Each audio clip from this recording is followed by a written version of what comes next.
So through my research, I'm trying to measure how phytoplankton grow and are eaten in their environment.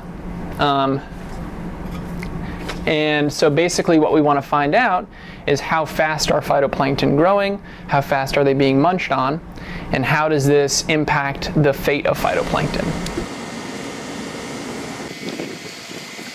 We go out at high tide and low tide and we collect surface water. That water is then brought back to the lab and we do a bunch of different things to it, but we basically put that water into bottles and we incubate it for 24 hours in a flowing seawater tank, and then we come back 24 hours later, measure how the phytoplankton community changes. To capture this variability of phytoplankton in really dynamic estuaries, we have to sample at low tide and high tide.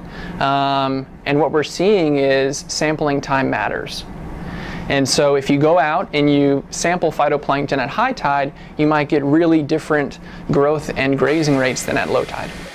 What this tells you is that if you were to go out and measure these rates at high tide and make predictions for the environment overall, you could be underestimating or overestimating what's actually happening throughout the whole day when you consider low and high tides. So you really need to sample frequently in these environments.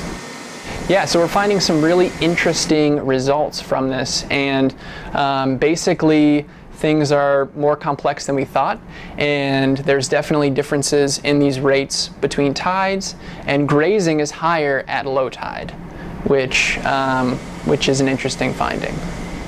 So with this tidal study, we're currently writing that up and trying to get that published right now.